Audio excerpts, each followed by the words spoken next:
sponsor way.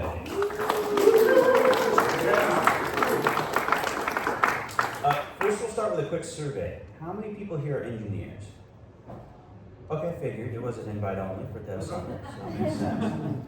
Okay, how many of you are doing cool stuff with ML and AI, like inference? Okay, how many of you are doing training? Okay, fewer. How many of you need GPUs? How many of you don't know you need GPUs? Always get a couple. Anyways, my name is Kyle Bell from TensorFlow, VP of AI. I want to give a brief introduction to what our company has been doing. We were founded about 2 years ago into a very interesting landscape that was kind of dominated by a singular company, won't name who. That being said, we thought that we really needed to, there had to be an alternative, right? So we really wanted to be able to democratize compute and AI infrastructure and kind of give people an alternative. That being said, at the time, there's only really one company that made sense to partner with to do this, and that was AMD.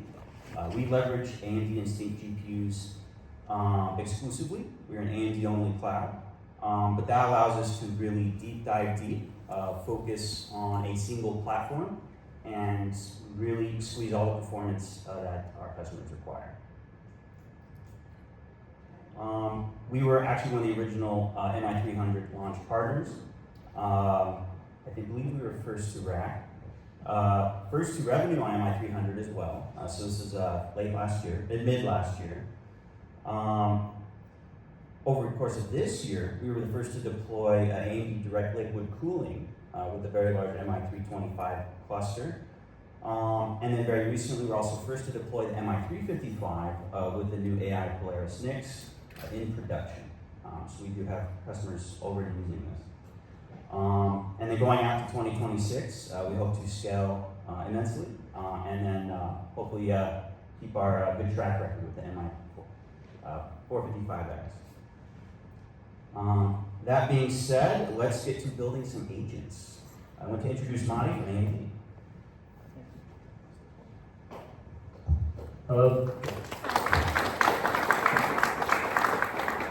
Thank you, Kyle. Before I get started, how many of you guys are part of the startup ecosystem or have your startup or here on the startup program? Great.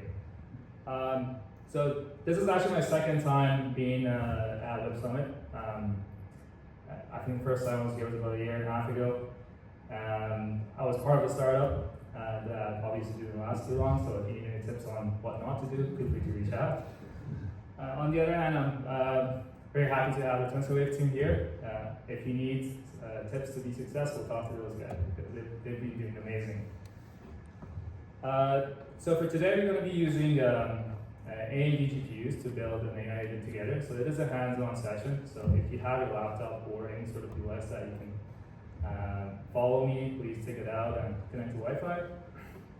I'll go through some slides and then we'll switch to the Jupyter Notebook, which you guys have access to once I show the URL. Okay.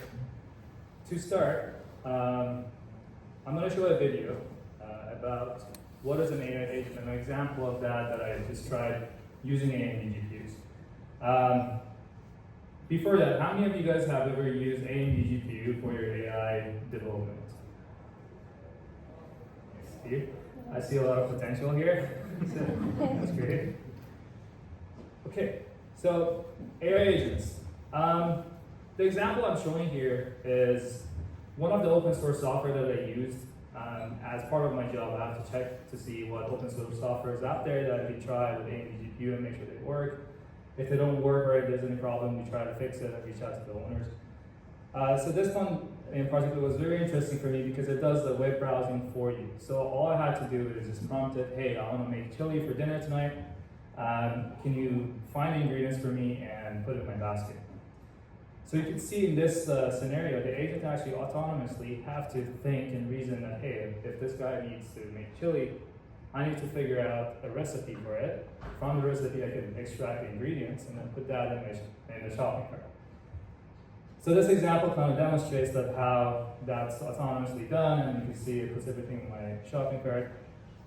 And the cool thing is, for AI agents, almost anything I've seen out there is hardware agnostic. So as long as you run your LLM or vLLM on any GPU, they should work. And today we're going to show you how to do that with AMD. Switching back to my slides here. This one up here. So at this point, I would like you guys to actually access this URL that I have here. So typing that on your browser should give you access to a Jupyter notebook. That will give you a dedicated access to an MI300 GPU. Right? We're going to be using that in a second to run an LLM that is open source to use as your brain for your AI agents. So I'm going to leave this on, and if you want to take a photo of this and have it on your phone if I move too fast so you can have access to it. This will be up for about an hour and a half, and then we're going to take it down, but for now you can access it to get access to the MI300 GPU. I do have my colleagues there, Aman from AMD as well, that can help you if you have any problems.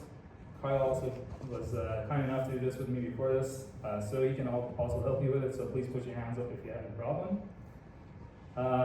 We're going to start with something to do blindly because we're going to start loading the model together right now, and that will take a bit of time, so I want to save time given that I only have 45 minutes. So I'm going to switch to the browser with that URL that is already loaded. I'll explain what I did now in a few minutes. So you just bear with me, just follow what I do blindly, and we'll go over it in a bit. So if you scroll down to this part, it has a little picture of how to start a terminal on your Jupyter notebook. And there's a little command here. So I want you all to copy this command entirely with me.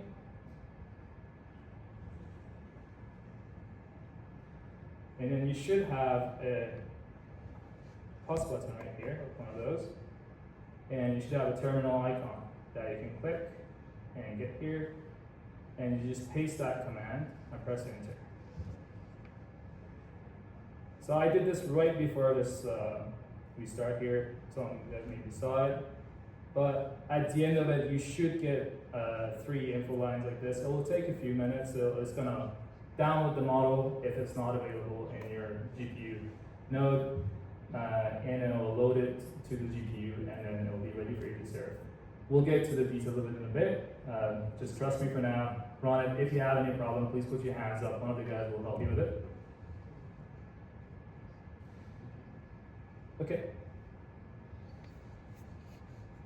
So I'll just do some introduction to AI agents, and then we'll go back to the notebook and we'll complete the whole thing together.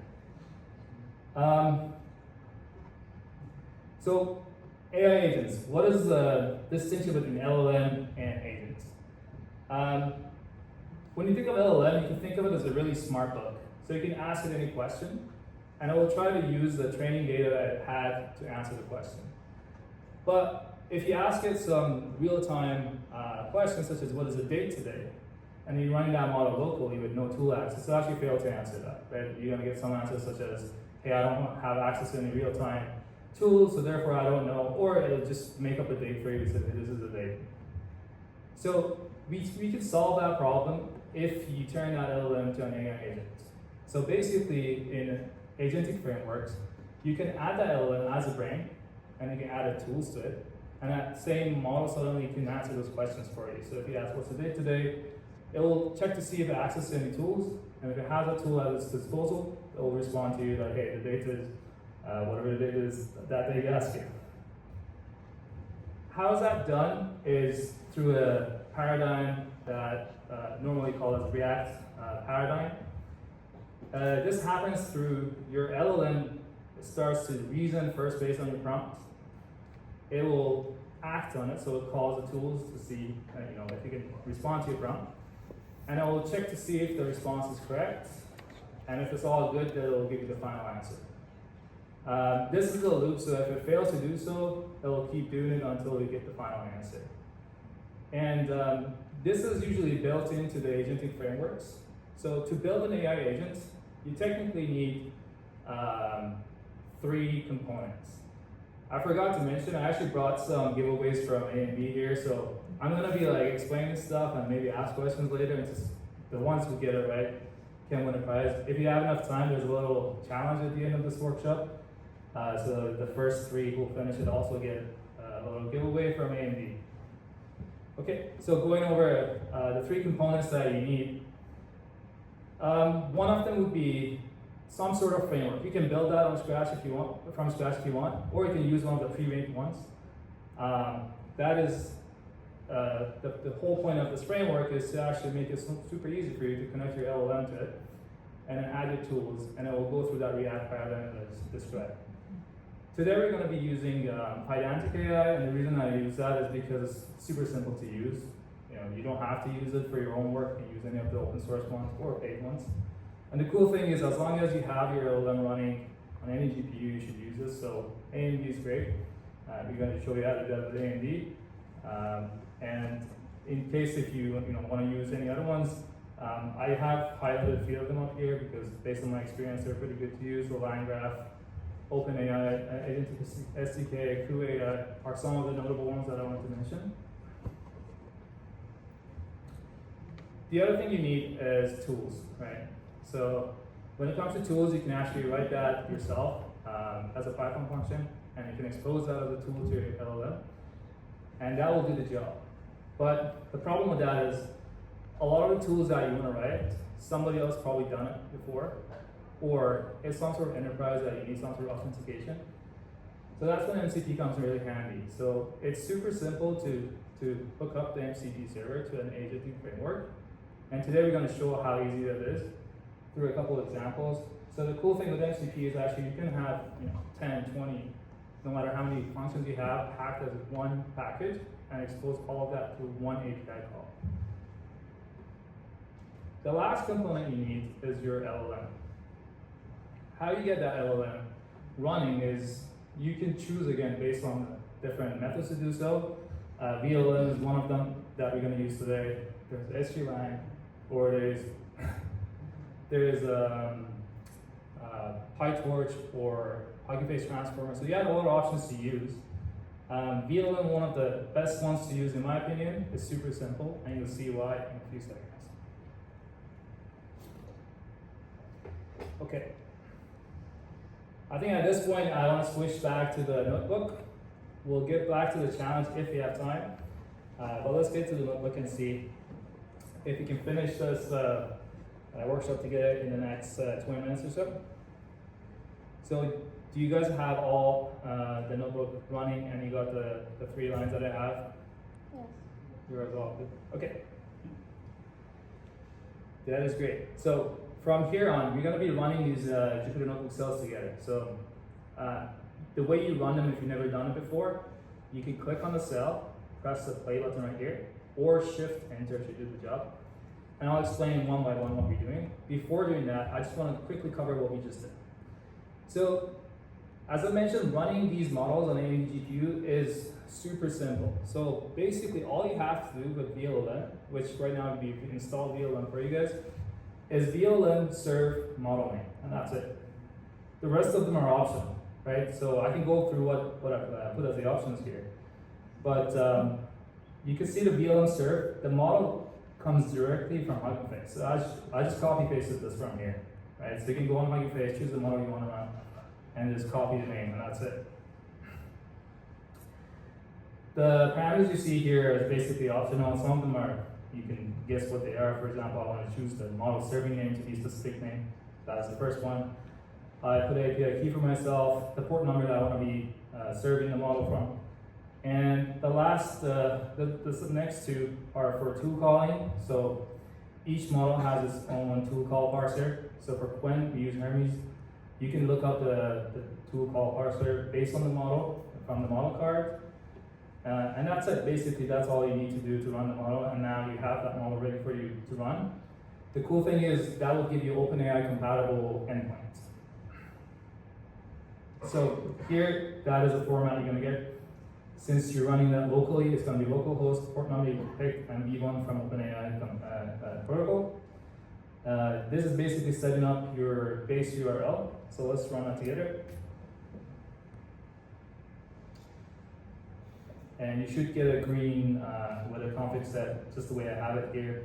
Next, we're just going to hit that endpoint to make sure we can actually get a response from the server to make sure the server is running correctly. All right, you should all have something like this that says, hey, 0.330B is running, and that it's ready for you to be served. So far, all we did is just make sure the model is running and you can get a response from the server. Next, we're going to dive into how to build the agent together. So, starting with the prereqs, which is the libraries you need. PydanticAI is the main one. OpenAI is also because we're using OpenAI compatible endpoints. Therefore, we need those sort of libraries to be added to our environment here. So that should take a few seconds. You should get this. And next, you basically want to set up our agent. To do so, PydanticAI has a specific way of saying, hey, if you want to basically connect to your OpenAI compatible agent, make sure you set the specific library with these parameters. That's an example for you guys to take a look at. I'm not going to explain all the details here, but you should be able to just run this. That will set your endpoint. Please ignore this deprecation warning. We'll update that later. But it should be ready for you to use. And finally, this is how simple you can actually start an agent with PydanticAI. It's just a constructor for agent. You connect your model, run it, and that's it. So the one little thing I have here is a helper function because I want to just be a prompt and get a response from my agent. So that's all I'm doing here, making a helper function called run async. Now we'll set it. And then now let's try running the model. So what is a cattle reference is a question I'm asking. You should get a response like this. Does it work for you guys? Yes. All right. So question for you guys. If I ask it, what is the date today? What should you get? Put your hands up, because I'm going to give you the right way. You want first? It won't give you the date, because the maximum date he knows is when it was trained. Exactly. I haven't connected any tools to it, so we're going to try that next and see if you just literally call what's the date today, you will get basically a response, hey, I don't have access to real-time data, and that's why I don't know. You're free to use either pick up a water bottle or one of those Lego kits that is an AMD GPU, so Kyle's going to help you out. Where? Thank you. Okay.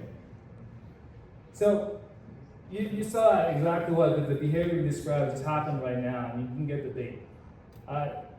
The really simple way to fix that problem is you have a one-liner Python function. We're using PydanticAI's tool decorator here, and all we have to do is just set that function, call the decorator, and that's it. So let's try it. So this basically creates a tool called getCurrentDate. Now, if I just go here, add this tools parameter to the agent that we just created. So it's using the same model. We just added the tools to it. And I'm adding the system prompt, but this is a trick question, just one, I think, a second question. If I don't add the system prompt that says get current, so you have access to this tool, is this going to work or not? Are we going to get the current date? Yes, we have to give some instructions. What's the purpose of this entity server and how to use it? Not quite. I think it will work. It's something to say hi or something like that. Do you know why it should work?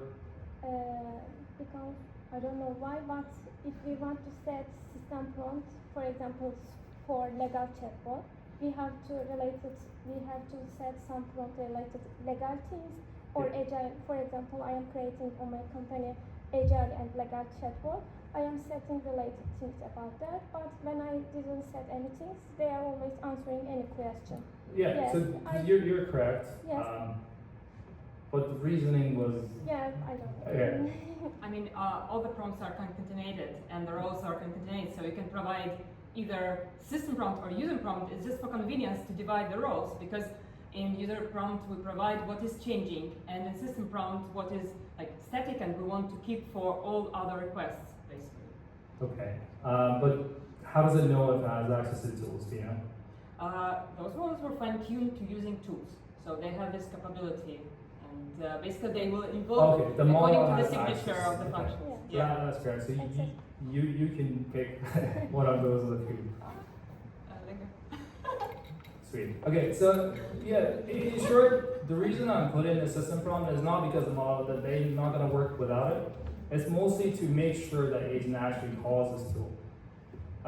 The reason we're using the agentic framework is when you have tool calling enabled for your model, actually, anytime I use this decorator that we did here for this section of the code, what it actually happens behind the scenes that you guys don't see is PydanticAI is compiling a list of the duck string that, hey, this is the arguments for this function, this is the purpose of this function, and you can have access to it.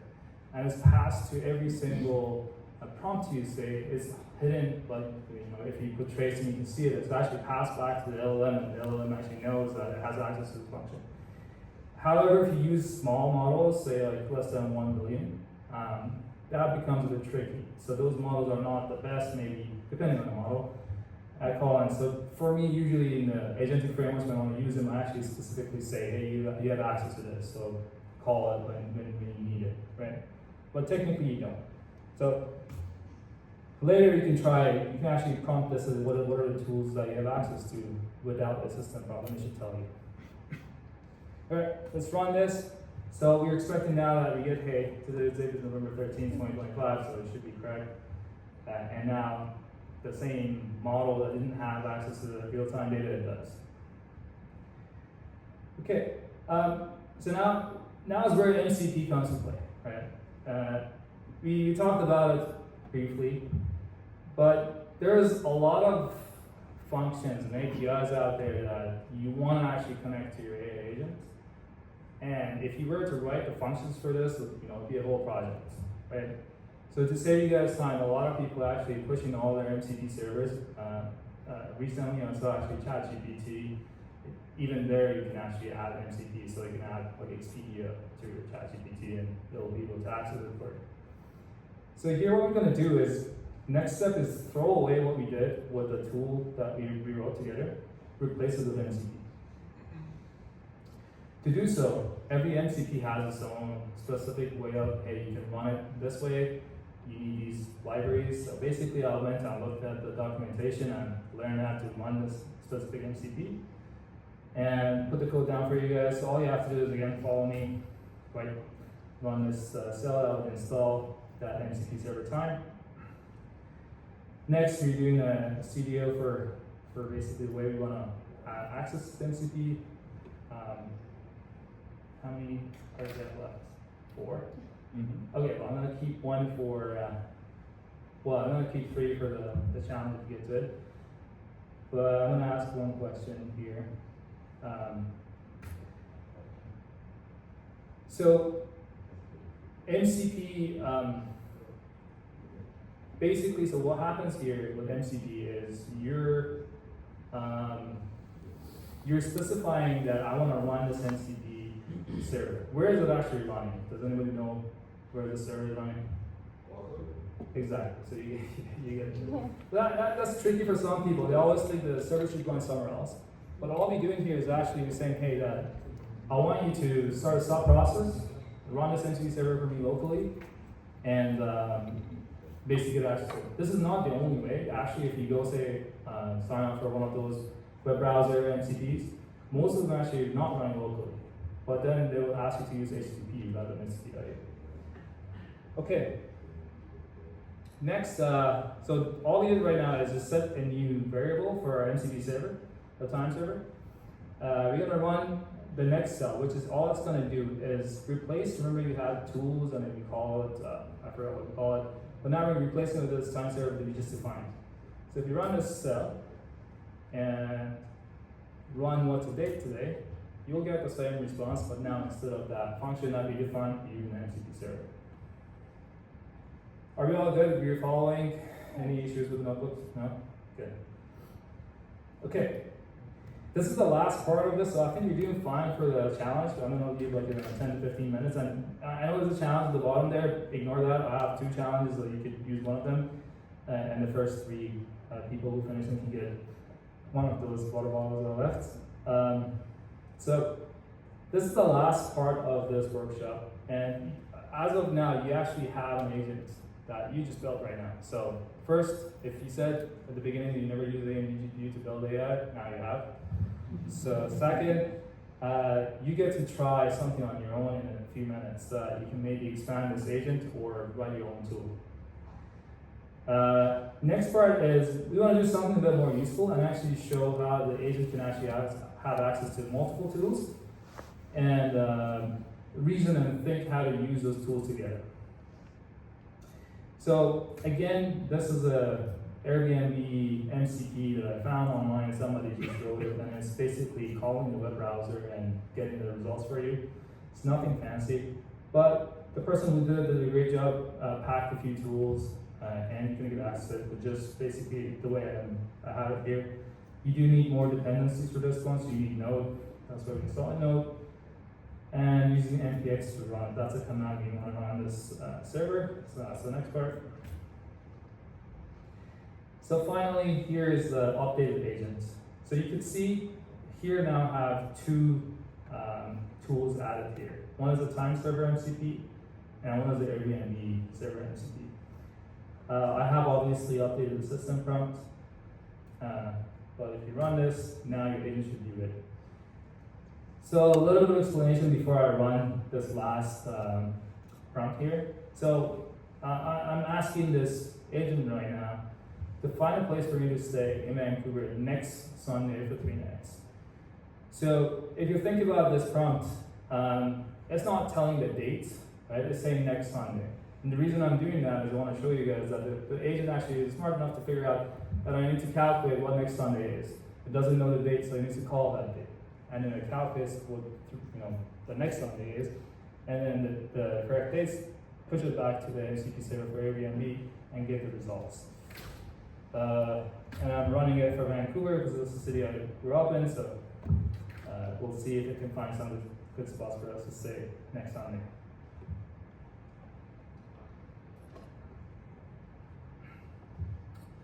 So this will take a few seconds since it has to do the whole API call, but there you go. You should have some URLs. Let's try one of them. Make sure they're not hallucinated. There you go. So it's a real Airbnb, and it's in downtown Vancouver. So now you just built an agent that can actually find a suitable spot for you to stay.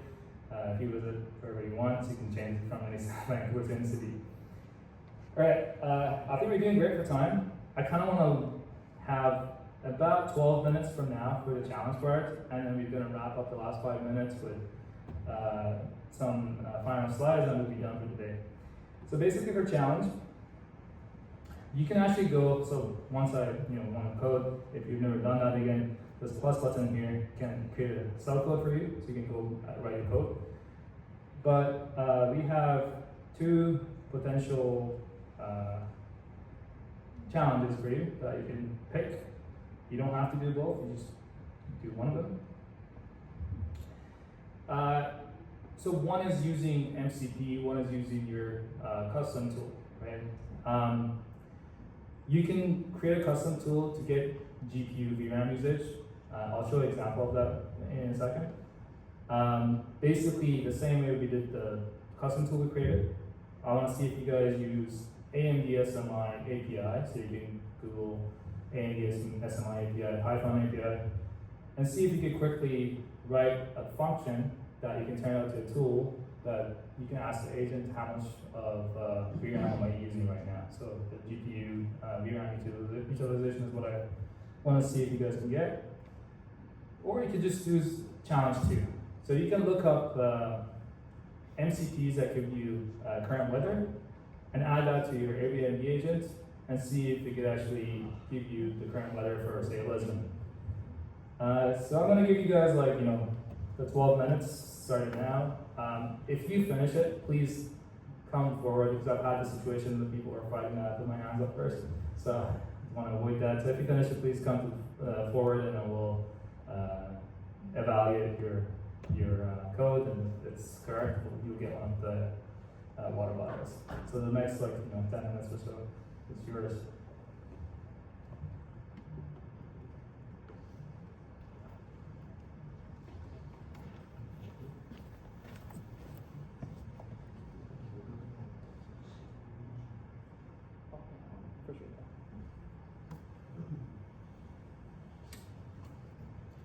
Yeah, and for those of you who didn't bring a laptop to a workshop, we're happy to answer any questions.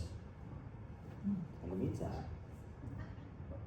If the tools you are building to be used by models and agents are only to be used in-house, there's no point in using an MCP server. Yes or no? What's your take? Okay, let me repeat the question to make sure I understand it correctly. You build tools like Kepler. If the tools you are providing to your agents are built in-house for your own use, is there any gain you have by building an MCP server instead of calling directly the tool?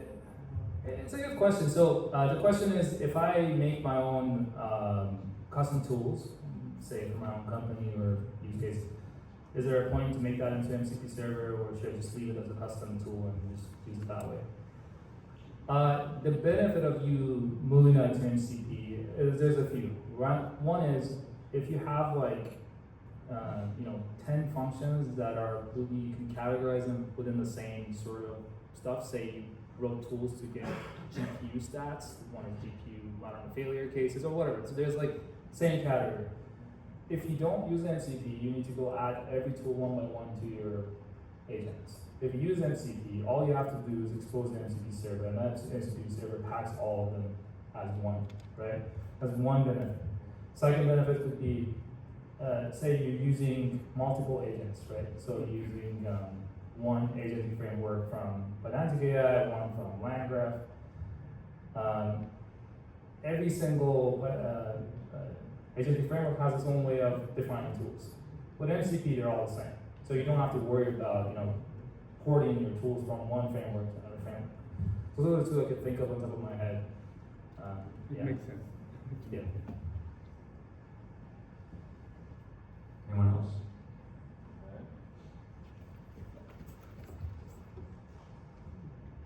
Does the data from the MCP server prevails the data that it was studied on? Like, for example, if it was studied that the Biden was the president for a long time, like 4 years, and he gets the call from the MCP, from the internet, he gets itself Trump. So it must be prevalent, yeah? I'm having a little bit of difficulty to understand, but I'll repeat what I assumed that you said. Are you asking about the data flow between MCP, whether it's exposed to, is that what you're asking, or? This is data from the MCP prevails what the model has learned while training. I think he's asking if what is returned from the server, the MCP server, overrides the assumptions the LLM may have. Yeah. If your question is whether what's returned by MCP server is going to overwrite, Yeah. no. Okay. So on the back end, how it works is the LLM figures out that it needs to call a tool, right? It creates that little for the agentic framework. It says that the response is, I think I need to call a tool, and then this is the tool call. Then it's the framework that calls that MCP, right? It's not the LLM direct call. The framework calls the MCP, gets the result back, passes it back to the LLM, says this is what I got from the MCP. And then the LLM goes and it's like, okay, that looks good to me, or we need to call it again, or do whatever with it. Then LLM will use that data to generate a new response for you. So it goes through this back and forth.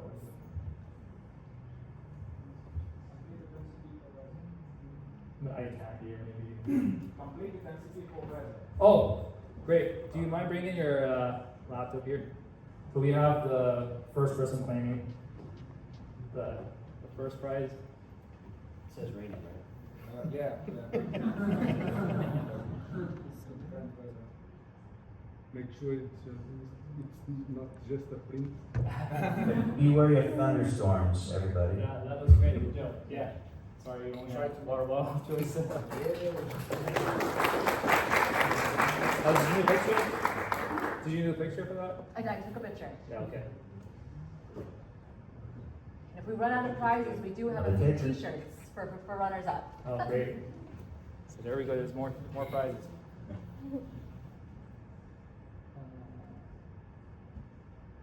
Did you add the letter? Can you just like replace this prompt and you say that what is it better, what is it more? And even if that's what tools you have access to. It's like, oh, I see. Get rid of the Oh yeah, and then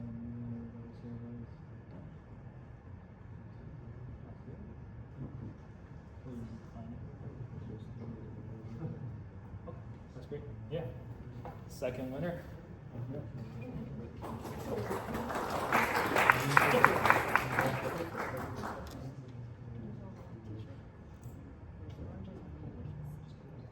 One more left, and you have about 4 minutes.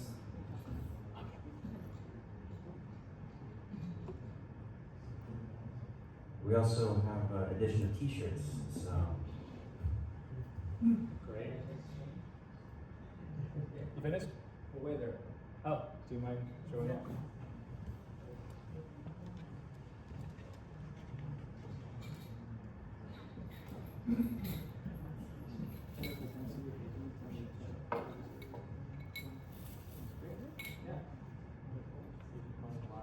All right, good job. Thanks. Well, all the A and D water bottles are gone, but there's more t-shirts by TensorWave, which has the same t-shirt as me. So. Oh yeah, maybe a water bottle more. But that's great. It's great to see you guys go through this, build an agent, and now expand it.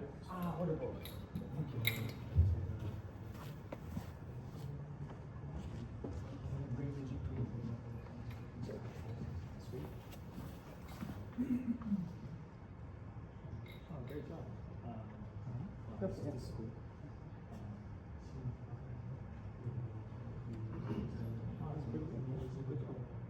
Excellent. You'll get a t-shirt.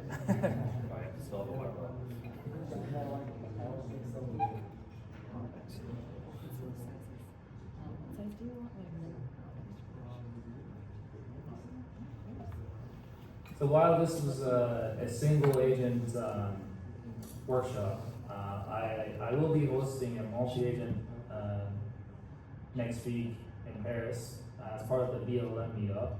You can reach out to me if you happen to be around Paris next week. I will be there. In terms of the GPUs you guys use, MI300s. If you need it for your startup or your company, feel free to reach out to TensorWave guys in the back.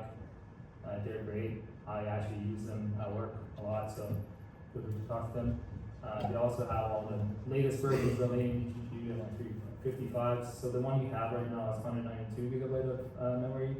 The latest one is going to be, I think the 355 is 288 gigabyte of VRAM, if I remember correctly. So feel free to reach out. We'll have some slides at the end that will show you how to get them. Did you have a question? The first one? Yeah, do you mind showing that?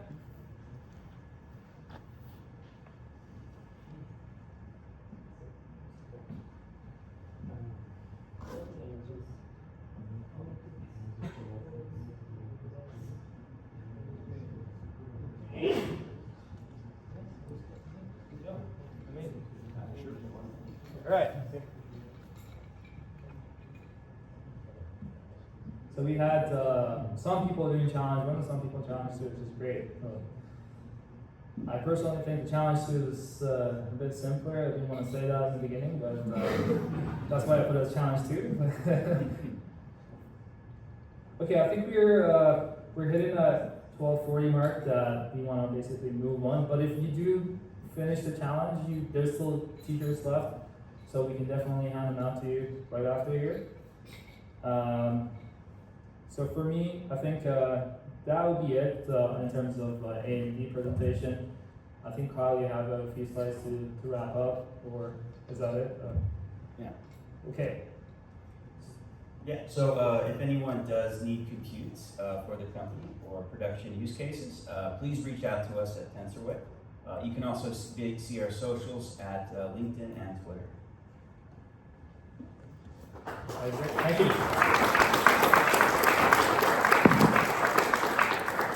And standing by with t-shirts. Yeah, I'll be around for the next 5 minutes until they kick us out. So if you want to come have a chat or you finish the